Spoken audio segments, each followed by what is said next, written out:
इश्तराक में शामिल हैं। जब सोच है बड़ी तो साथ है bank Alfalah, the way forward. Pakistan की पहचान, Gul Ahmed, the original lawn.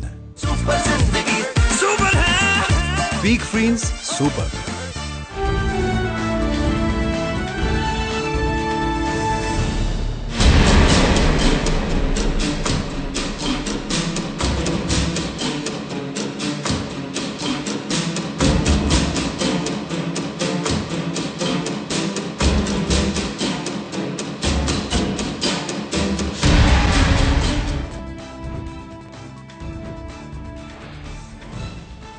अस्सलाम वालेकुम and a very warm welcome. आप देख रहे हैं डायलॉग टुनाइट और मैं हूं सिद्रा इकबाल। सबसे पहले हमारे पास जो खुशखबरी थी, कल की सबसे बड़ी खबर कि हमने देखा कि पाकिस्तान की पार्लियामेंट कम्प्लीटली सोलर पावर पे शिफ्ट हो चुकी है। 1.8 मेगावाट्स का ये सोलर पावर, इसका बाकायदा इनेकाद इसकी इनाग्रल प्राइम मिनिस्टर साहब ने कल की और सब इस पर बहुत खुश थे। सबसे बढ़कर ये कि हमने ये भी देखा कि इसी बहाने प्राइम मिनिस्टर साहब ने पार्लियामेंट का रुख भी किया, जिसको सब लोग बार बार ये भी तशबीह दे रहे थे कि शायद ये चिराग तले अंधेरा है कि हम आइन की बालादस्ती की बात करते हैं, पार्लियामान की बात करते हैं, लेकिन अक्सर औकात ये देखा गया है कि बहुत सारे अहम मामलात जिसको पार्लियामेंट में उठाना बहुत ज़रूरी है, जिसके लिए वहाँ पे वज़ीर आज़म साहब की मौजूदगी बहुत ज़रूरी है, उसमें उनकी गैर हाज़िरी को बहुत शिद्दत से महसूस किया जाता है। कल हमने देखा कि जो उनकी वहाँ पे शिरकत थी, तकरीबन 45 मिनट वो वहाँ पे रहे, इसका कंप्लीट बॉयकॉट किया अपोजिशन जमातों ने। कायदे हिज़्ब इख्तिलाफ जनाब खुर्शीद शाह साहब इस बारे में क्या कहते हैं वो हम आपको बताते हैं। उन्होंने कहा कि जी ये बहुत अहम है किसी भी पार्लियामान के लिए, किसी भी जमहूरी हुकूमत के लिए कि वो अपोजिशन को साथ लेके आए। अगर पार्लियामान में अपोजिशन नहीं होगी या अपोजिशन कमज़ोर पड़ती है तो ये पूरे जमहूरी अमल, पूरे पार्लियामान की कमज़ोरी मानी जाती है। उन्होंने कहा कि वज़ीर आज़म साहब को इसका सख्त नोटिस लेना चाहिए था, उसके लिए जो भी वो तगदौ कर सकते थे किसी भी तरह उनको मनाकर वापस ऐवान में लाना चाहिए था। इसकी तशनगी रह गई, लेकिन साथ ही साथ हम ये भी देखते हैं कि responsibility, the onus of it also lies with the opposition parties, क्योंकि हमने देखा कि अक्सर आप लोगों का जो इख्तिलाफ राय रहती है, पाकिस्तान पीपल्स पार्टी ने कई दफ़ा इस बात को उठाया है कि बहुत सारे अहम मामलात पे अददी अक्सरियत को लेते हुए बिल्स एंड रेजोल्यूशंस उनकी गैर हाजिरी में पास कराए जाते हैं। PIA का मामला हमारे सामने है। कल भी हमने देखा कि जब अपोजिशन जमातें गैर हाजिर रहीं तो 3 प्राइवेट बिल्स और 2 रेजोल्यूशंस प्रेजेंट की गई पार्लियामान में। अब उनकी खफगी की वजह भी इसी तरह का एक मामला है जिसपे कायदे हिज़्ब इख्तिलाफ ने यहाँ तक कह दिया कि जो फील्ड की रिगिंग और धांधली होती है अब उसको हुकूमत पार्लियामान के ऐवान तक ले आई है। ये बहुत ही संगीन इल्ज़ाम है, इसके बारे में बात करेंगे, लेकिन सबसे अहम मसला ये है कि इस वक्त जब हम नेशनल एक्शन प्लान की बात करते हैं, मुल्क के बड़े बड़े मसाइल और चैलेंजेस की बात करते हैं, सबसे ज़्यादा हम आहंगी की ज़रूरत है पॉलिटिकल फोर्सेस में। हमने पिछले हफ्ते कुछ ऐसी हम आहंगी देखी भी। हमने देखा कि नेशनल अकाउंटेबिलिटी ब्यूरो के हवाले से ऐसी हम आहंगी पाई गई, क्योंकि जब उस पर तनकीद की या जिसको कहा जा रहा है वज़ीर आज़म साहब ने इसको तनबीह की कि वो अपनी इस्लाहात करें और मासूम लोगों पर हाथ ना डालें, तो ऐसा लगा कि शायद ये पाकिस्तान पीपल्स पार्टी की दिल की आवाज़ भी है। उन्होंने हाँ में हाँ बनाई और उन्होंने सिर्फ ये कहा कि जब इस्लाहात की बात हम करते थे तो उसकी सुनवाई नहीं होती थी, देर आए मगर दुरुस्त आए। आज के मामलात काफ़ी मुख्तलिफ नज़र आ रहे हैं। एक तो ऐवान में यानी पार्लियामान में पाकिस्तान पीपल्स पार्टी का अपोजिशन का इख्तिलाफ और वहाँ से बॉयकॉट। दूसरी तरफ हमने ये भी देखा कि अभी तक की इतलात के मुताबिक जरदाई साहब की एक स्टेटमेंट आई है जिसमें उन्होंने फ़ौज का भरपूर साथ देने का कहा है और यहाँ तक कि chief of army staff general Raheel ने जो अनाउंस किया कि वो एक्सटेंशन नहीं लेंगे उसको भी कबल अज़ वक्त करार दिया और उन्होंने कहा कि हर हाल में पाक अफवाज के पीछे पाकिस्तान पीपल्स पार्टी है। ये भी काफ़ी एक बहुत बड़ा यू टर्न समझा जा रहा है, क्योंकि कुछ अरसे पहले तक उनके जो पाक अफवाज के बारे में ख्यालात हैं वो काफ़ी कदरे मुख्तलिफ थे। तो इस पर भी बात करेंगे और सबसे बढ़कर ये कि कराची ऑपरेशन के हवाले से क्या होने वाला है, क्योंकि उज़ैर बलोच ने जो पेंडोरास बॉक्स खोला है उसके बाद मामलात कुछ संजीदगी की तरफ जाते हुए नजर आ रहे हैं, ख़ासतौर पे इसलिए भी क्योंकि वज़ीर आज़म पाकिस्तान कराची के दौरे पे मुतवक्के हैं। क्या कुछ अहम फैसले होने वाले हैं? क्या कराची ऑपरेशन में कुछ बहुत अहम मोड़ आ रहा है? आज जैसा कि हमने ये भी देखा कि ISPR की तरफ से जारी की जाने वाली स्टेटमेंट में ये बताया गया कि चीफ ऑफ आर्मी स्टाफ ने शवाल का दौरा किया है और कहा है कि नॉर्थ वज़ीरिस्तान में होने वाला ऑपरेशन ज़र्ब-ए-अज़्ब बहुत ही कामयाबी के साथ अपने आखिरी फेज़ में पहुंच गया है। ये वो अहदाफ हैं जो आपको मिलिट्री या फोर्स के ज़रिए पूरे करने थे, लेकिन इसका बाद का अमल और ज़्यादा अहम है और उसके अंदर पॉलिटिकल हम आहंगी बहुत इंपॉर्टेंट है, क्योंकि वहाँ पे रिकंस्ट्रक्शन, रिहैबिलिटेशन, वहाँ के लोगों को दोबारा मेन स्ट्रीम लाइफ में वापस लेके आना, ये वो चीज़ें हैं जो एक पॉलिटिकल गवर्नमेंट ही कर सकती है। ये वो अहम मामलात हैं जिनको आज हम डिस्कस करेंगे। सबसे पहले जो हमारे मेहमान आज की गुफ्तगू में शाम का तारुफ कराती हूँ। कराची स्टूडियोज़ में मेरे साथ मौजूद है नाज बलोच साहिबा, पाकिस्तान तहरीक इंसाफ से आपका ताल्लुक है, बहुत बहुत शुक्रिया मौजूद होने का। इस्लामाबाद स्टूडियो से हमें ज्वाइन कर रहे हैं डॉक्टर रमेश कुमार, PMLN की नुमाइंदगी कर रहे हैं, आपकी भी आमद का शुक्रिया। और थोड़ी ही देर में हमें ज्वाइन करेंगे लतीफ़ खोसा साहब, पाकिस्तान पीपल्स पार्टी के सीनियर रहनुमा हैं, उनकी भी राय लेंगे और उनका मौक़िफ़ भी सुनेंगे। दिफाई तज्ज़िया निगार जनाब इकराम सहगल साहब भी हमारे साथ मौजूद होंगे और जो जिक्र हमने छेड़ा कि ये जो पॉलिटिकल नाचाकी या हम आहंगी हमें नज़र आ रही है, इसका क्या असर पड़ सकता है नेशनल एक्शन प्लान पे और मुल्की मामलात पे, मुल्की और कौमी मफाद पे, इस पे भी उनकी राय लेंगे। लेकिन सबसे पहले अगर गुफ्तगू का आगाज़ मैं रमेश कुमार साहब आपसे करना चाहूँ, अपोजिशन काफ़ी नाराज़ नज़र आ रही है। उन्होंने कहा कि जितना सीरियसली उनके बॉयकॉट को आपको पार्लियामान में लेना चाहिए था, शायद उतना लिया नहीं गया। क्या कहेंगे आप?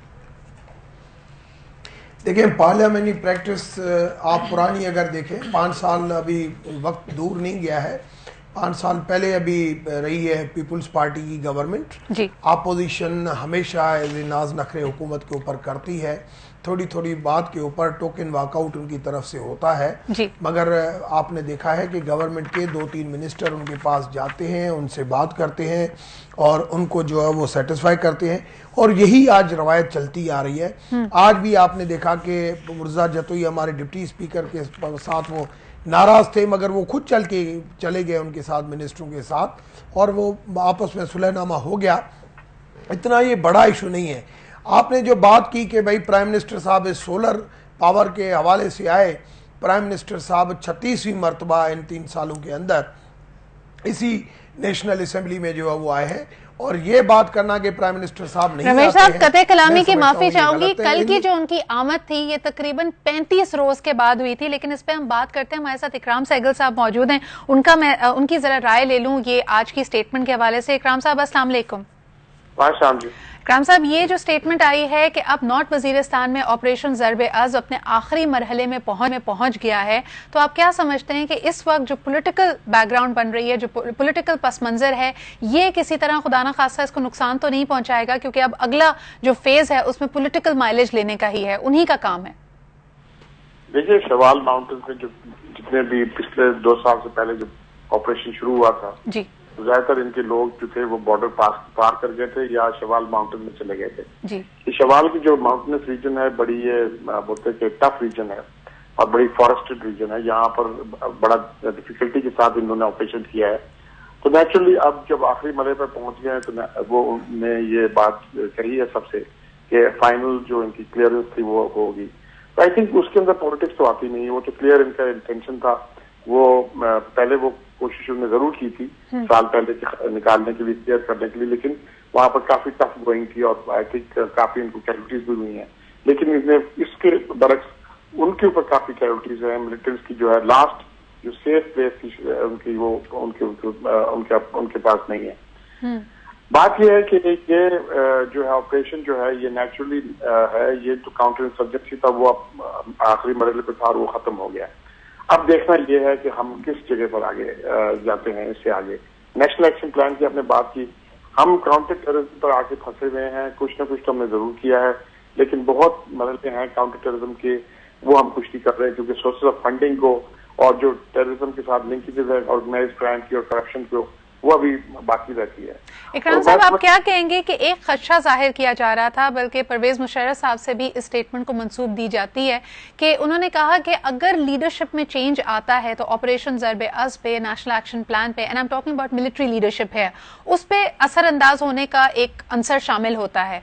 और आज हम पॉलिटिकल सर्कल से भी वही बातें सुन रहे हैं, हालांकि उसकी तरदीद आई है, लेकिन जरदारी साहब ने भी कहा है कि एक्सटेंशन ना लेने का जो ऐलान करना है या उसकी अनाउंसमेंट करना है, ये कबल अज़ वक्त था। आप इसको कैसे देखते हैं?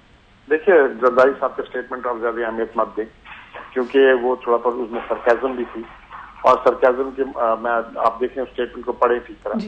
दूसरी बात यह है कि जरदारी साहब को जो उन्हें जो रियल स्टेटमेंट दी उसके अंदर वो ये बोला है कि फौज को और रेंजर्स को मुदाखलत नहीं करना चाहिए कि करप्शन के अगेंस्ट। प्रॉब्लम ये है जरदारी साहब को और बाकियों पॉलिटिकल लीडर्स को कि अब फौज ने जब ये मरना खत्म कर लिया काउंटर इंसर्जेंसी का, अब उनकी टर्न आएगी कि वो पॉलिटिकल जो क्रिमिनल एलिमेंट्स हैं पॉलिटिकल पार्टी में उसको टारगेट करेंगे। और नेचुरली आप जानती हैं कि जितने भी हमारे पॉलिटिकल पार्टी उसके अंदर मिलिटेंट एलिमेंट्स हैं, और आपको पता है कि उज़ैर बलोच पकड़ा गया है और उसके बाद जुल्फ़िकार मिर्जा को भी कल बुलाया गया था। उसके अलावा डॉक्टर आसिम ने भी काफी स्टेटमेंट दिए हुए, तो नेचुरली उनको ये तकलीफ है। हमने इसको कोर्ट शुगर कोर्ट करने के लिए उन्हें ये बोलते हैं डाइवर्जनरी प्लान बोल दिया कि एक्सटेंशन नहीं, वो छोड़ दें, वो that has no meaning. Meaning प्रीति उनका ये है कि पॉलिटिकल पार्टीज को आप ना टच करें, हमें जितना करप्शन है करने दें, आपको कोई हक नहीं होता हमें कुछ बोलने के लिए। इकराम साहब, आखिरी क्विक सवाल आपसे मैं यही करना चाहूंगी कि कराची ऑपरेशन के हवाले से कोई आपको रद्दे बदल या कोई उसके डायरेक्शन में कुछ चेंजेस नजर आ रही, क्योंकि मुतवक्के है कि वजीर आजम साहब ने कराची आना है, ऑफ कोर्स कराची ऑपरेशन के प्रोग्रेस की भी बात होगी और उसके पस मंजर में ये स्टेटमेंट्स जिसका आपने खुद जिक्र किया, उज़ैर बलोच, जुल्फ़िकार मिर्जा, क्या किस तरफ जाते हुए मामला आपको नजर आ रहे हैं? देखिए, अगर आप देखें जो 5-6 दिन पहले प्राइम मिनिस्टर साहब ने एक स्टेटमेंट दी थी नैब के खिलाफ, उसके बाद उसके बाद राना सुलाना ने इमीडिएटली उसके बाद की, फिर शहबाज शरीफ ने की, हर दिन परवेज रशीद ने उसके बाद बात की, हर दिन एक स्टेटमेंट नैब के खिलाफ आता रहा। तो उनको भी तकलीफ है और यहाँ पर भी तकलीफ है। मैं आपको एक बात बड़ा क्लियर कर दूं, मैं समझता हूँ फौज ने अपनी बड़ी क्लियर इंटेंशन जो है वो एक की है, सिलेक्शन मेंटेनेंस ऑफ एम, और उस एम से वो हटते नहीं वाले और वो करेंगे कम वक्त में। और ये चीफ ऑफ आर्मी स्टाफ ने काफी दफा कह दिया है कि कुछ भी हो, कोई भी सैक्रिफाइस हम देने के लिए तैयार हैं, लेकिन जिस मिशन पर हम निकले हैं उसको हम खात्मा करके रहें। बहुत बहुत शुक्रिया इकराम साहब हमारे साथ मौजूद होने का और मामला पे अपनी राय देने का। रमेश साहब के पास में वापस आते हैं, लेकिन नाज आप किस तरह देख रही हैं? इन्होंने कहा कि रिजॉल्व इज देयर एंड एक, जैसे मैंने पहले जिक्र किया कि नैब के मामले पे ऐसा लगता था कि पाकिस्तान पीपल्स पार्टी PMLN का शायद मौक़िफ़ एक होने जा रहा है, अब फिर इख्तिलाफ राय सामने आ रहा है। इन दोनों अहम जमातों के बीच में इस वक्त चल क्या रहा है? बिस्मिल्लाहिर्रहमानिर्रहीम। Sidra, firstly I would completely agree with इकराम सहगल साहब। उनकी जो एनालिसिस है वो तो हमेशा ही बड़ी मायना खेज होती है, बहुत अच्छी बातें उन्होंने कही है, ना एग्री विद हिम। देखिए, बात ये हमारे मुल्क का जो बड़ा मसला है, संगीन मसला, आज पाकिस्तान इस क्राइसिस में जो डूबा हुआ है, तो और जो हमारा एक कर्जे के दबाव बढ़ गया और मुल्क में औसत जो कर्जा है आप पिछले 10 सालों से उठा के देख लें या पिछले 30 सालों में सबसे एक्सट्रीम लेवल पे हम आज जाके पहुंचे हुए हैं। ये सारे मसले बुनियादी तब होते हैं जब हमारे पॉलिटिकल पार्टीज जो कि हुकूमत में आती हैं, पावर को अब्यूज करके करप्ट निजाम को सपोर्ट करती हैं, उनको नर्चर करती हैं, और वही करप्ट लोग फिर उनके पास फिर मियां मंशा जैसे लोग भी आ जाते हैं जिनको सर्कुलर डेट देकर आप खुश करने के लिए बंद IPPs के ऊपर भी आप उनके पैसे उनको दे रहे हैं, अदा करें, मुल्क को कर्जों के बोझ पे लगा रहे हैं और प्रॉमिस करते हैं सर्कुलर डेट खत्म हो जाएगा, सर्कुलर डेट वही का वही है, दोबारा सर्कुलर डेट दोबारा आपका तकरीबन वहीं पर आके पहुंच पड़ा। फिर आप देखिए कि सुहेल टब्बा का जो मामला खुल के सामने आया और इस किस्म के मुख्तलिफ चीजें जो करप्शन के जो केसेस हैं बड़े बड़े, चाहे आप मेट्रो ले लें या ऑरेंज ट्रेन ले लें, उसमें पर किलोमीटर पे 50-50 करोड़ एक्स्ट्रा। फिर आप देखें कि आए दिन LDA के दफ्तर जल जाते हैं। कह रहे हैं कि ये ज्यादातर मामला करप्शन से रिलेटेड है। देखिए, ये करप्शन से, फिर मैं आपको एक और बता दूं कि आए दिन जो है ये एक तो LDA के और ये जो लोकल गवर्नमेंट के जो इदारे होते हैं जहां पे सारी फाइल्स और डॉक्यूमेंटेशन होती हैं इन तमाम बड़े बड़े प्रोजेक्ट्स के जिन पे किकबैक्स और कमीशन दिए जाते हैं, वो दफातर जल जाते हैं। ये दुनिया में कहीं पर भी नहीं होता। तो इस किस्म की चीजें जो है ये बड़ी तशवीशनाक है और इन पे एक्शन होना चाहिए। आपके पास सिंध में अगर आप आ जाएं तो यहाँ पे पोलियो के ऊपर पिछली हुकूमत ने, पाकिस्तान पीपल्स पार्टी की, अरबों रुपए कमा के और लोगों को पोलियो जो कि कतरे बच्चों की जान बचाने के लिए दिया जाता है उसमें पानी मिलावट करके लोगों को दिया गया। It is very interesting that you bring it up नाज, और साथ ही साथ हमारे साथ क्योंकि रमेश कुमार साहब मौजूद हैं, I will let him respond to it, क्योंकि हमारी तो शिकायत की फहरिस्त बहुत लंबी होती है, फिर हम ज्यादा बात करते हैं तो कहा जाता है मीडिया ट्रायल हो रहा है। रमेश साहब क्या कहना चाहेंगे इन तमाम इल्जामात के हवाले से? देखें, पहली चीज ये कि जो सहगल साहब ने बात की, मैं समझता हूं कि आसिफ साहब का इस वक्त पे बयान आना, जब कराची का ऑपरेशन और ज़रब अदब ऑपरेशन जिस लेवल पे इस वक्त पहुंचा है, और जो उज़ैर और डॉक्टर आसिम की जो स्टेटमेंट है, मैं नहीं समझता हूं कि ये टाइम था, और इस स्टेटमेंट से देने से कोई जो है वो इनको कोई रिलीफ मिलेगा इसमें, मैं नहीं समझता हूं कि रिलीफ के हवाले से उन्होंने जो स्टेटमेंट, आप समझते हैं कि रिलीफ चाह रहे थे, इस वजह से उन्होंने स्टेटमेंट्स दी हैं, वो रिलीफ चाहते हैं? ये टाइम नहीं था। ये आज आप देखेंगे 15-20 दिन पहले दिन की बात है, जब चीफ साहब ने कहा था कि मैं एक्सटेंशन नहीं लूंगा। आज क्यों जो है वो कल जरूरत आई कि 15 very very valid point doctor साहब, thank you very much for taking that up. एक छोटा सा ब्रेक लेते हैं, इस पे आके वापस बात करेंगे। ब्रेक के बाद हमारे साथ लतीफ कोसा साहब भी मौजूद होंगे, उनसे जानेंगे कि भाई ये स्टेटमेंट, ये अनाउंसमेंट की एक्सटेंशन नहीं लेनी है तो काफी पुरानी हो गई है, आज इस पे बात क्यों। एक छोटा सा break and we'll be right back.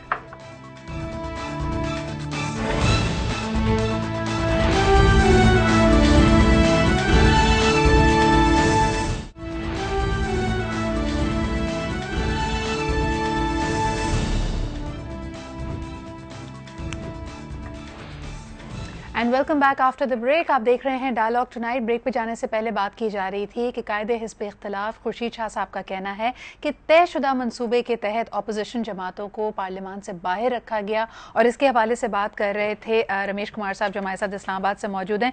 Ramesh साहब, क्या कहेंगे? आपने कहा कि इस वक्त इन मामलात को उठाने की क्या ज़रूरत थी, इससे शायद वो रिलीफ तलाश कर रहे हैं।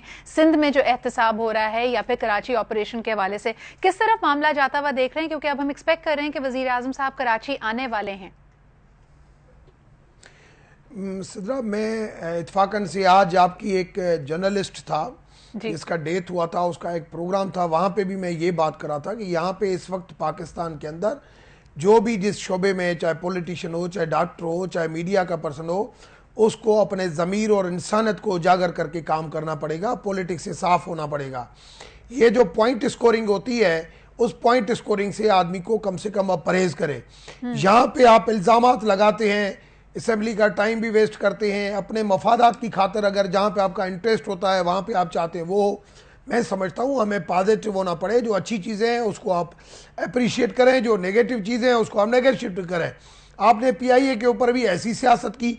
आज भी अभी आपके पास जो नाज बलोच साहबा बैठी हैं, वो तो KPK, मैं जाता हूँ रोजाना, पेशावर जाता हूँ, क्वाड जाता हूँ, मेरी वहाँ पे है। मैं आपको बताऊँ ग्रास रूट लेवल पे जो बंदे हैं वहाँ पे, मुझे किसी तहलके नाज़म से मुलाकात हुई, कभी यूनियन काउंसिल, रोते हैं PTI के खिलाफ कि हमारे पास हमें किताब देने के लिए तैयार नहीं। आप देखेंगे जनरल हामिद जैसा बंदा, two wrongs do not make a right. मुझे ये समझ नहीं आती। मैंने तो अपने प्रोग्राम में मशवरा दिया था कि हम रोटेशनल प्रोविंशियल हुकूमतें रख लेते हैं, क्योंकि जब मैं किसी से सिंध का पूछती हूँ वो KPK की बात करता है, KPK का पूछती हूँ वो पंजाब की बात करता है। देखिए, मैं सियासत में नहीं, नाज पहले मुझे बात करने दे, देखिए मुझे बात करने दे। आप अपनी कारकर्दगी मुझे पहले बात करने, मुझे के बता दें, आपने प्लीज कोई इसको ऐसा काम पहले किया मेरी बात जिसमें सुनो। आपको किकबैक और मैं कमीशन वफा की ना बात आया नहीं, हो। मैं ये कहता हूँ, ये मेट्रो बस, ये पीला रक्षा, आप ये हवा में इल्जाम लगाती हैं इससे आपके बैरून मुल्क जायदाद इतना मेरा गला नहीं है कि मैं इसके सामने भौं भौं करूं। इस वजह से आप 2 मिनट इसको, कमीशन खाया या करप्शन खाया, आप पहली चीज ये है कि यही मेट्रो है, ये 35 अरब रुपए का प्रोजेक्ट, उसको आप 70, आप फिजूल ऐसे बोलने से फर्क नहीं पड़ेगा। आप प्रैक्टिकली काम करें ऐसे जल्द से। आप तो नाज ये कराची था, आज भी कराची में लोगों ने हमें इलेक्ट किया ना, आपको नहीं किया, क्यों नहीं किया, क्यों नहीं किया? यही इलेक्शन रेंडर्स की निगरानी। आप लोगों को चाहे पंजाब में चाहे सिंध में हर जगह पे लोगों ने रिजेक्ट कर दिया है। अब आप कम से कम सच की सियासत में है, तभी हम जीत गए। अब आप सही प्रैक्टिस में है, नहीं तो ये होगा कि 2018 में आपके लिए कुछ भी नहीं होगा। क्या होती है ऐसी बातें करना, ये करना। अच्छा, आप लोग तो भाई करप्शन है बात। आप मुझे बताइए KPK में इस वक्त जितने भी रिजर्व्स हैं, जितने भी हमारे पास ऑयल एंड गैस के रिजर्व्स हैं, वो अनटैप्ड हैं, उनको टच नहीं करने हुकूमत दे रही, वफाकी हुकूमत। आप बजिद हैं कतर LNG के ऊपर, आप बजिद हैं कि $बिलियंस के आप बैरून मुल्क से गैस इंपोर्ट करवाएं, और यहाँ से अवाम जो है वो 5 मिलियन रोजाना आपके जो इल्जामात हैं, सिर्फ हवाई इल्जामात, कंटेनर के इल्जामात, फैक्ट्रियों के इल्जामात, कोई प्रैक्टिकल इल्जामात नहीं है। अगर इल्जामात है तो साबित करें। आपके खिलाफ तो जनरल हामिद जैसा बंदा रिजाइन करके गया। आप क्या बात करेंगी करप्शन? नाज एंड रमेश साहब, अगर थोड़ी कॉन्क्रीट डिस्कशन पे आ जाए, आप लोगों के पास बहुत सारा मवाद है एक दूसरे के खिलाफ। मेरे साथ लतीफ साहब मौजूद है, सिर्फ एक लतीफ साहब से पूछना चाह रही हूँ कि मैं सिर्फ ये इनको कहना चाह रही हूँ कि जो COD और NRO करके आने आने वाले लोग पाकिस्तान के साथ करप्शन के अलावा और कुछ नहीं कर सकते, जो चार्टर ऑफ डकैती करके आए हुए हो, जो बैठ के करप्शन पे डील करते आए हो, उसमें भी वो लोग शामिल हैं, हम आपके केसेस जो नहीं आपके पास खोलेंगे, बैठे हुए उसमें भी वो लोग शामिल हैं, वही शामिल कुरैशी साहब वो पीपल्स पार्टी में मिनिस्टर है, ये बात नहीं करें, आवाम मरती रहेगी और आप अमीर बनते जाएंगे, क्योंकि सारा पैसा आपका, सारा बिजनेस आपका, स्टील आपका, सरिया मगर लेकिन रमीज साहब, ना साहिबा, एक चीज मैं यहाँ पे कहना चाहती हूँ कि ये वर्बेटम तो हम सुनते रहते हैं। हमारे साथ यहाँ पे मौजूद है लतीफ साहब को भी मौका देते हैं। लतीफ साहब क्या कहेंगे? यहाँ पे बात हो रही है, पहले नजर आ रहा था एक हम आहंगी थी आप सबके बीच में, लेकिन अब ये जो आपने दोबारा एक ट्विस्ट आया है स्टोरी में, जब जरदारी साहब कह रहे हैं कि फौज के साथ खड़े हैं, आप क्या कोई रिलीफ एक्सपेक्ट कर रहे हैं? क्योंकि उजैर बलोच का मामला भी इस वक्त ऐसा लग रहा है हाईलाइट होने वाला है, उन्होंने कोई पंडोरास बॉक्स खोला है। देखिए, कोई ऐसी बात नहीं है। आप जरदारी साहब मंझे हुए सियासतदान भी हैं, एक स्टेट्समैन है, साबका सदर हैं पाकिस्तान के, और पाकिस्तान पीपल्स पार्टी जो एक मुल्क की बहुत बड़ी सियासी जमात है उसके सरबराह हैं। तो उन्होंने जो बयान दिए आप ज़रा उसको देखिएगा। उन्होंने सही तौर पे कहा है कि जो है ज़रब अदब की हर कोई तारीफ़ करता है, हमने कभी भी उसको जो है अंडरमाइन नहीं किया है। और जहाँ तक ताल्लुक़ है कि जो है उन्होंने अगर इस्तीफ़े की उन्होंने कहा है कि आगे एक्सटेंशन नहीं लेंगे, तो उन्होंने यही कहा कि ज़रा ये क़िबल वक्त था, इसको जो है इस तरह से एक। अच्छा लतीफ़, दो सवाल मेरे पास बनते हैं। आप सीनियर रहनुमा हैं पाकिस्तान पीपल्स पार्टी के, पहले तो मुझे ये बताइए कि उन्होंने ये स्टेटमेंट दी भी है या नहीं? क्योंकि थोड़ी देर पहले हम कमरुज़्ज़मान कायरा साहब से मंसूब एक स्टेटमेंट सुन रहे हैं कि देखिए जी, ये स्टेटमेंट शायद इतनी मुस्तनद नहीं है और इसकी तहकीकात कराई जाए कि ये कहां से आई है। पहले तो आप ये बताइए कि ये स्टेटमेंट है भी या नहीं। देखिए, नहीं कहानी स्टेटमेंट बिल्कुल है आपकी, ये शाह सुर्खियों के साथ छपी भी है। और इसमें कौन सी ऐसी बात है, मुझे बताइए कौन सी ऐसी बात है जो उन्होंने कही हो जो जिसपे कोई मोतरज़ हो सकता है, जिसपे आपके मैं हैरान होता हूँ कि आपके इंफॉर्मेशन मिनिस्टर साहब ने भी कहा कि इस तरह के बयानात सियासतदानों को नहीं देने चाहिए। तो वो मेरे ख्याल में अपने मशवरा अपने तक ही रखें बेहतर है। जरदारी साहब ने जब भी बयान दिया है बहुत सोच समझ के बयान दिया है और कौमी मफाद में और मुल्की मफाद में बयान दिया है। इसमें कोई ऐसी बात नहीं है। हमने कभी भी इदारों का तसादम नहीं चाहा है और ना ही हम उस तरफ कभी सोच सकते हैं। लेकिन आप देखें, आप बिल्कुल सही कह रहे हैं कि इसमें कोई गलत स्टेटमेंट तो नहीं है, लेकिन इस स्टेटमेंट को आप कैसे रीड करेंगे जब वो कह रहे हैं कि फौज की कामयाबियों को सियासत की नजर नहीं होने देंगे? इससे आप क्या मायने अखज़ करते हैं? देखिए, जो फौज है एक रियासत का एक इदारा है। हुकूमत जो है, हुकूमत इलेक्टेड होती है लोगों की, इसलिए हुकूमत जो है हुक्मरानी का हक आवाम को है अपने मुंतखब नुमाइंदों के ज़रिए से। अफवाज पाकिस्तान जो है वो एक सियासी हुकूमत के ताबे होती है और उनके जो पॉलिसी होती है उसके मुताबिक जो पार्लियामान उनको मैंडेट देती है उसके मुताबिक वो अमल करती है। तो फौज को ये बिल्कुल ना तो मुतनाज़े बनाना चाहिए और ना ही इसको सियासत की नज़र करना चाहिए। ये ऑपरेशन जो है, देखिए, ये कौमी ऑपरेशन है और इसमें सारी कौम यकजा है कि ये जो नासूर है, कैंसर है, ये दहशत गर्दी का, इसका कला कमा करना कौम सारी की जिम्मेवारी है, अवाम की जिम्मेवारी है। ठीक है, आपसे क्लैरिटी आ गई हमारे पास जरदारी साहब की स्टेटमेंट के हवाले से। लेकिन रमीर साहब, आपके पास आना चाहूंगी, इस वक्त सूरत हाल कैसे डेवलप हो रही है? देखिए, दो बहुत अहम मामला हैं। आप लोगों ने बात की करप्शन को खत्म करने की, बेरहम एहतसाब होना चाहिए मुल्क में, लेकिन हम बेरहम एहतसाब की तरफ बढ़ नहीं पाते क्योंकि उसमें बहुत सारे इफ्स एंड बट्स हैं। आप ये बताइए कि इस वक्त यानी विफाकी पॉलिसी क्या है करप्शन के हवाले से? कहीं एमनेस्टी स्कीम है और कहीं आप नैब को ही तनबीह दे रहे हैं। सिद्रा, पहली चीज तो ये कि प्राइम मिनिस्टर मियां मोहम्मद नवाज शरीफ की एक कमिटमेंट है, एक विल है उनकी कि इस मुल्क की इकोनॉमिकली सूरत हाल बेहतर करनी है, लॉ एंड ऑर्डर की सिचुएशन बेहतर करनी है, इस मुल्क से करप्शन ख़त्म करनी है। नैब की स्टेटमेंट्स का कतई ये मतलब नहीं है कि नैब के ऊपर इन्फ्लुएंस डालना या उनके काम में इंटरफेयर करना है। नैब को कहना यह है कि आपको पहले भी प्राइम मिनिस्टर कई मरतबा कह चुके हैं कि अक्रॉस द बोर्ड जो है वो बिल्कुल ऑपरेशन होना चाहिए। अगर यहाँ पे किसी भी वफाक के इदारे, अगर प्रोविंशियल पंजाब में भी अगर किसी इदारे के ऊपर कोई ऐसे ये खानसा वाली तकरीरों के नहीं, प्रैक्टिकली अगर आपके पास कोई भी इल्ज़ाम है, कोई भी साबिती है, आप उसकी इंक्वायरी करें, इन्वेस्टिगेशन करें, आप बुलाएं। आप आज भी देखेंगे फेडरल के बहुत सारे ऐसे इदारे जहां पे FIA और नैब के लोग आते हैं, पूछते हैं, अगर उनको कहीं भी ऐसी इंफॉर्मेशन मिलती है, मगर वो केस तब दाखिल करते हैं अगर उनको ऐसे कोई प्रूफ मिलते हैं। तो यहाँ पे तकरीरें भी सुन के तब भी नैब वाले आ रहे हैं। रमेश साहब, आपका ताल्लुक तो खुद सिंध से है, जब यही कार्रवाइयां सिंध में हो रही थी और पाकिस्तान पीपल्स पार्टी ये कह रही थी कि ये रेंजर्स का काम नहीं है, इसको FIA को बाकी लोगों को करने थे, तब आपने कुछ भी नहीं कहा। और सबसे बड़ी बात ये कि अभी आप थोड़ी देर पहले खुद टाइमिंग की बात कर रहे थे कि जी एक्सटेंशन से हवाले से जो स्टेटमेंट थी वो तो कई हफ्ते पहले आई थी, आज उस पर रिएक्शन क्यों आ रहा है? तो उसी तरह आप ये बताइए कि इस्लाहात तो आप 2013 में भी कर सकते थे, पावर में आने के फौरन बाद ही। आज जब लोग कह रहे हैं कि पंजाब में एक्शन शुरू हुआ है, तब आपको नैब की इस्लाहात याद आ गई हैं? आप नहीं आप इसको से जो जोड़ रही है ना, यही गलत जोड़ रही है। अच्छा, कभी भी ये नहीं है कि पंजाब से, पंजाब आज नहीं, 1 साल पहले से ही पंजाब हाजिर है ऑपरेशन के लिए, नैब के लिए। अगर हमारी नियतों के ऊपर शक होता तो हम इस तरीके से नैब को एक्टिव नहीं करते। जैसे पुराने 5 साल गुजर गए, ये भी 5 साल गुजर जाते। नाज क्या कहेंगी, आपको मशकूक लगती है टाइमिंग, क्योंकि आप लोगों ने यही बात की है। हमारी एक कमिटमेंट थी कि हम नैब को एक्टिव करेंगे। पहली बात तो ये है कि जब सिद्रा when we talk of Punjab, तो आई थिंक ये सब की हमेशा मैं आपके पास वापस आती हूँ, मैं नाज साहबा का इस पे रद्द अमल सुन लूं।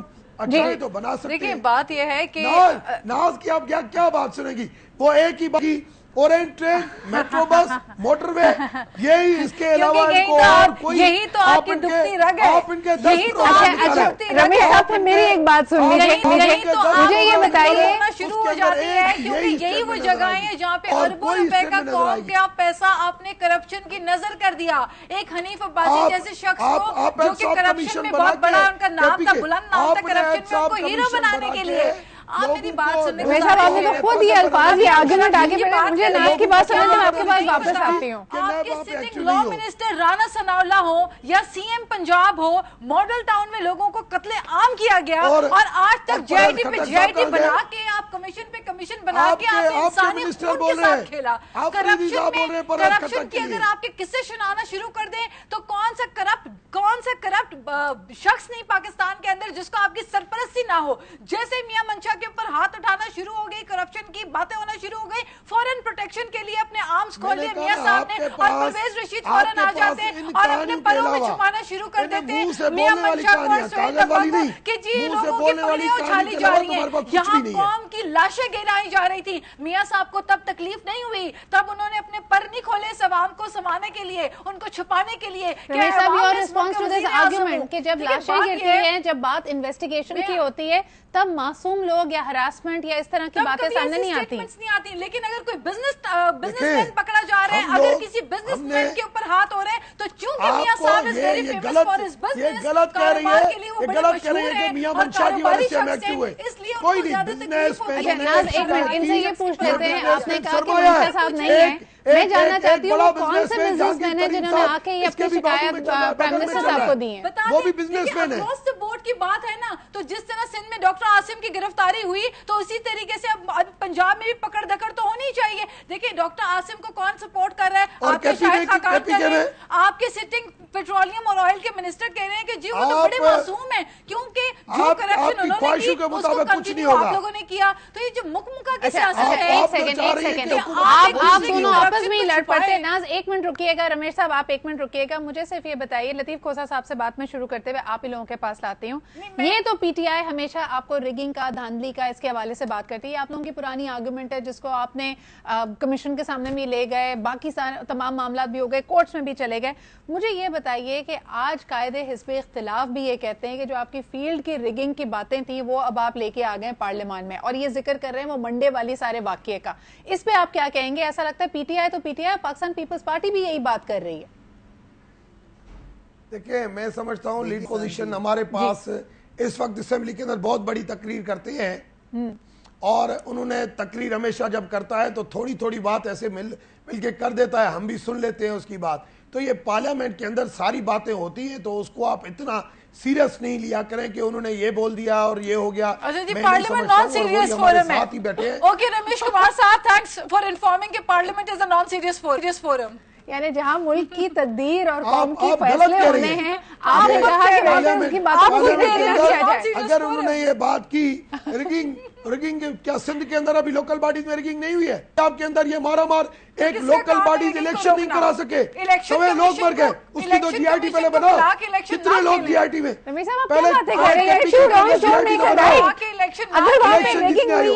6 यूनियन काउंसिल कराची के अंदर लेके बड़ा जलसा करके कारनामे मारे। क्या बात करती हो आप? अच्छा चलें इस मामले को रहने देते हैं, क्योंकि तो करे ना, आप इलेक्शन कमीशन को मिला के इलेक्शंस लड़ते हैं, आप अंपायर को मिला के मैच खेलने के पुरानी आदत तो नहीं है आप लोगों की। एमक्यूएम ऐसे आ गई है, पीपुल्स पार्टी ऐसे आ गई है, नून लीग ऐसे आ गई है, धांधली सिर्फ आपसे हुई है। मैं एक बात आपको कोई नहीं, अभी से कहीं बात हो आपके रही लिए थी, कोई स्पेस आप नहीं है। जरदारी साहब की कोई स्टेटमेंट को शायद कोट कर रही थी कि उन्होंने, देखिए मैं एक बात आपको बताऊं, ये एक हकीकत है कि पीएमएलएन अनड्यू क्रेडिट लेने की कोशिश कर रही है कराची ऑपरेशंस की। ना ले क्रेडिट आप लोगों ने 12 साल 10 साल हमने किया, आप इससे पहले पीपल्स पार्टी की हुकूमत थी, उन्होंने कुछ नहीं किया। अभी 2.5 साल आपकी हुकूमत थी, आपने कुछ नहीं किया। ये क्रेडिट आप देने दे रेंजर्स को, ये पाक रेंजर्स को क्रेडिट जाता है कि उन्होंने कराची का सुकून वापस लौटाया है। कराची ऑपरेशन का क्रेडिट किसको जाता है? अब इसमें अगला मोड़ क्या आने वाला है, खास तौर पर उज़ैर बलोच से रिलेटेड इस पे बात करेंगे। एक छोटा सा ब्रेक लेते हैं।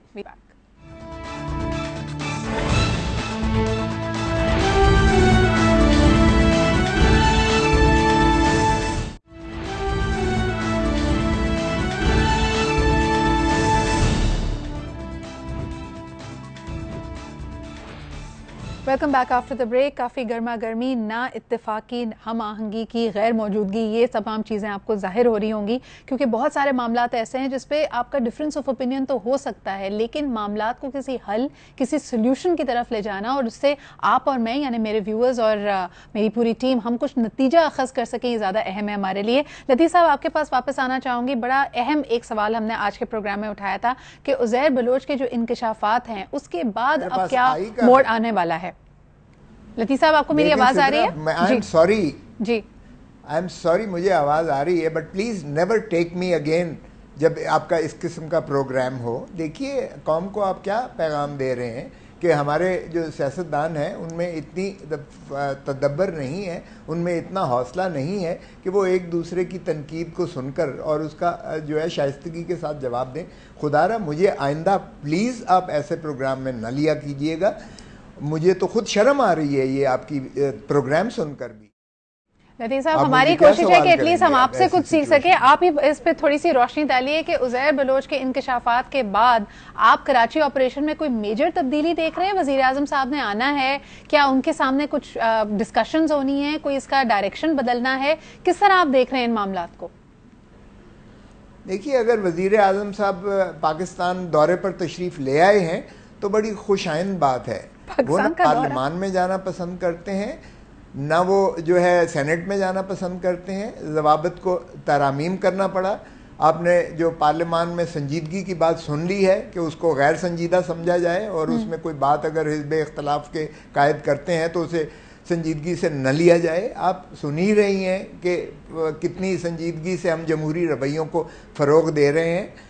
तो अगर इस अंदाज से हमने मामलात को चलाना है तो फिर ये मुगलिया सल्तनत की बादशाहत तो हो सकती है, लेकिन फिर ये जमहूरियत नहीं होगी। तो खुदारा पहले तो जमहूरी रवैयों को जो है परवान चढ़ाइएगा, क्योंकि जब तक हम आवाम को मुक़्तदिर नहीं करेंगे और जब तक जमहूरियत का मतलब है कलेक्टिव विजडम, साझी सोच के ज़रिए ऑपोजिशन और ट्रेजरी दोनों मिलकर और सारी पाकिस्तानी कौम मिलकर जो है एक दूसरे को बर्दाश्त का मादा भी करे, एक दूसरे की जो है इख्तलाफ राय सुने भी और अच्छी बातों आपकी बातों से अंदाजा ये हो रहा है कि पाकिस्तान पीपल्स पार्टी के रवैये और सोच में भी अब एक फ्रस्ट्रेशन मुझे समझ में आ रही है ये, क्योंकि जब हम 2014 की बात करते, जब हम धरने की बात करते थे, आपको लगता था कि शायद पीटीआई का मौक़िफ़ भी बहुत जाहिराना है, वो स्ट्रीट पॉलिटिक्स पे आ गए हैं, वो कंटेनर की सियासत कर रहे हैं। लेकिन आज आपकी और उनकी जो फ्रस्ट्रेशंस हैं या जो आपके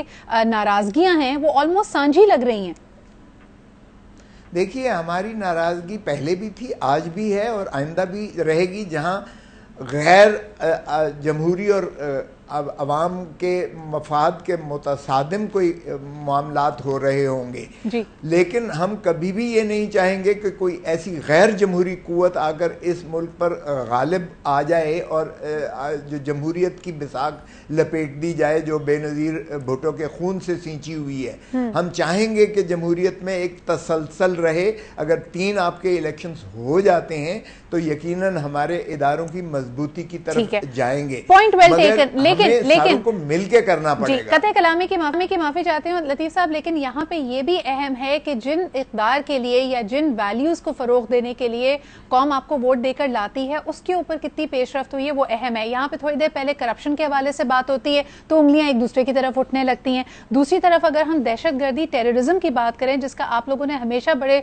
जोरों शोर से नारा लगाया और कहा है कि हम एक सीसा पिलाई दीवार की तरह इसके अगेंस्ट खड़े हैं, आज उज़ैर बलोच के जो इंकशाफात हैं वो इसके बिल्कुल मुतरादिफ हैं। वो कहते हैं आप पार्ट एंड पार्सल थे, आप लोगों ने काफी हद तक इसमें मदद की। वो जुल्फिकार अली मिर्जा का कहते हैं कि जी उन्होंने 3 लाख से ज्यादा लाइसेंसेस दिए, जितनी दहशतगर्दी टारगेट किलिंग जो कुछ कराची में हो रहा था उसकी सरपरस्ती का वो यहाँ पे दावा कर रहे हैं कि उसमें शर्जील मेमन और दूसरे लोगों का नाम दे रहे हैं। ये किस तरफ लेके जाएगा मामलात को?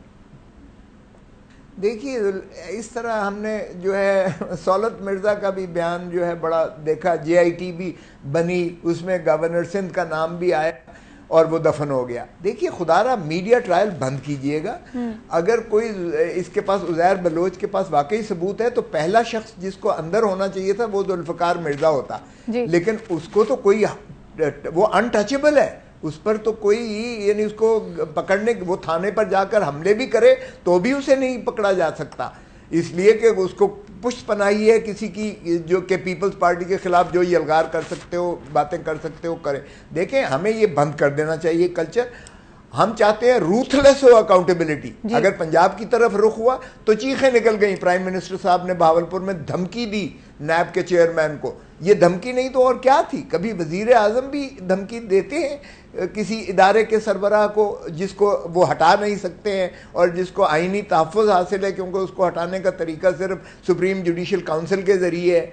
तो खुदारा ऐसे रवायात बंद कीजिएगा, अवामी सैलाब से डरें, क्योंकि अवाम की अब जो है सब्र का पैमाने लबरेज होते जा रहे हैं। हमने इसलिए बिल्कुल सही पॉइंट नोटेड लतीफ साहब। ये बात में कराची लेके आना चाहूंगी। नाज, अवामी सैलाब आएगा किस तरह? आप बाहर धरने पे निकलते हैं तो आप पे तनकीद होती है, वो कहते हैं पार्लियामेंट को गैर संजीदगी से लिया जाए, JIT का इंतजार करे, JIT जब तक हो तो मीडिया को कुछ कहने की इजाजत नहीं क्योंकि मीडिया पे मीडिया ट्रायल कर रहा है।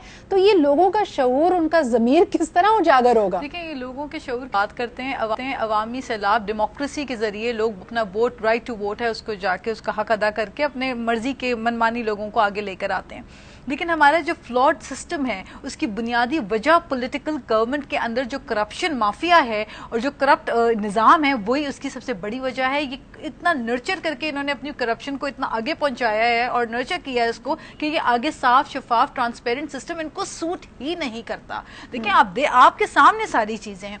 अच्छा, आप पे इल्जाम लग जाता है ब्लैंकेट स्टेटमेंट का, तो मैं 1 मिनट के लिए गुफ्तगू रमेश साहब के पास ले जाती हूँ। Because I belong from Karachi, मैं सिर्फ ये कहना चाहूंगी कि कराची के अंदर अभी बात हुई कि MKM की जो JIT सौलत मिर्जा की बातें हुई, ये सारी चीजें देखें, ये हकीकत है। कराची की बदकिस्मती ये रही है कि यहाँ लाशें गिरती रही, लोग मरते रहे, मंशियात बिकता रहा, लोगों को कहीं पर गैंग वॉर के नाम पे असलाहा दिया जाता रहा और कहीं पर टारगेट किलर्स बनाए गए, और ये सारे लोग असेंबली के अंदर बैठे हुए लोग सरपरस्तियां करते रहे इन चीजों की, जो कि बातें खुल के रिवील हो रही हैं। कहीं पर किसी का ताल्लुक MKM से जुड़ रहा है। अब बल्दिया टाउन की JIT दोबारा आई है तो वहां पे पता चला कि जनाब कोई सेक्टर कमांडर है, पता नहीं यूनिट कमांडर है वो, और पता नहीं कौन कौन लोग हैं, रीऑर्गेनाइज हो गए ना, तो सेक्टर ही खत्म हो गए। अब ये सारी चीजें जो है खुल के सामने आ रही है कि पॉलिटिकल लोगों की सरपरस्ती से नीचे करप्शन भी होती रही और यहाँ क्राइम भी बढ़ता रहा। अब जब सुकून आया है तो ये सुकून पॉलिटिकल पार्टीज की बदौलत तो आया नहीं, ये सुकून जो अमन आया है ये रेंजर्स के एक्शन के बाद आया है। तो मेरा ख्याल है उसका क्रेडिट किसी सियासी जमात को लेने की कोई जरूरत नहीं है जो कि इस वक्त पावर में बैठी हुई हो।